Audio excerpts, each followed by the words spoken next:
Hello friends, in the series on the income tax cases, today we will discuss a very different issue which is not very common, but the issue is very unique.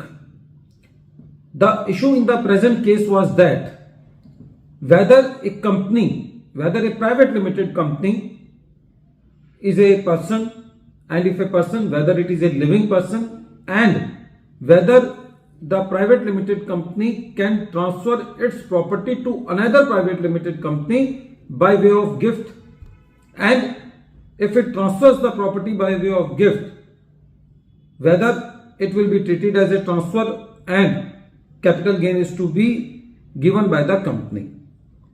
This issue has been taken by the Ahmedabad ITAT C bench in the case of Gujarat INFRAPIPES Limited versus Deputy Commissioner of Income Tax, and this case has been reported in 111 ITR Tribunal short notes 47. The date of the judgment is 3rd April 2024. This is a very latest judgment.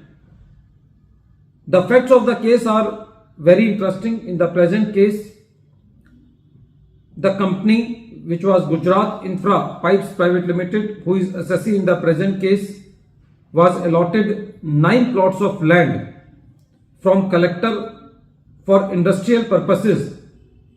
Due to various reasons like financial, technical and infrastructure reasons, the company to whom these plots were allotted was not able to start its project.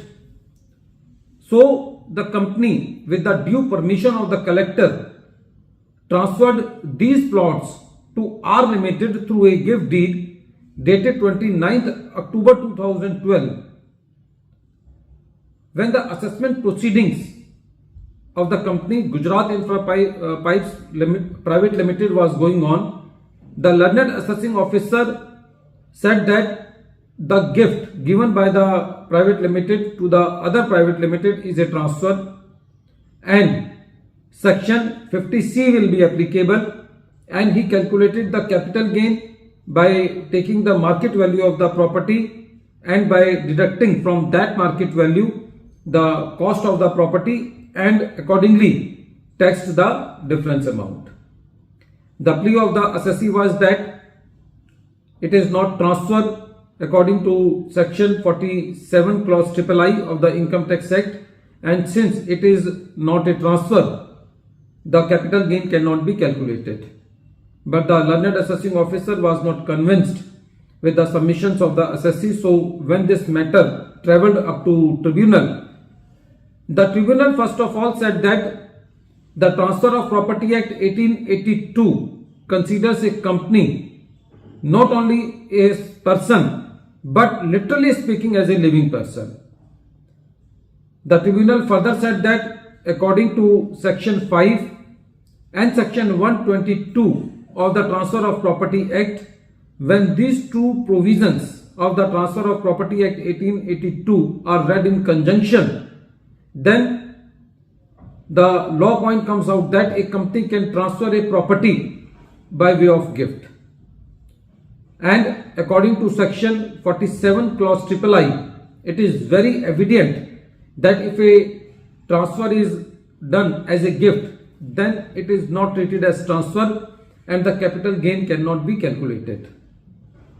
So, analyzing the provisions of Transfer of Property Act 1882 and very specifically section 5 and 122 and section 47 clause III of the Income Tax Act, in the present case it was very lucid that a private limited company can transfer a property to the other company by way of gift, because in the present case the transfer was made by way of gift without receiving any consideration whether in cash or in kind. So when the gift is made, then it is not a transfer according to section 47 clause III, and accordingly the provisions of calculating capital gains will not be applicable to the assessee. Friends, this case is very important at the face. It seems that a company cannot transfer a property by way of gift, but according to the provisions of the Transfer of Property Act, a company being a living person can very well within its power make a gift to the other private limited company. At the end of this video, once again I am repeating the name of the case. The name of the case is Gujarat INFRAPIPES Private Limited versus Deputy Commissioner of Income Tax, and this case has been reported in 111 ITR Tribunal short notes 47, and the date of the judgment is 3rd April 2024. Thank you, friends.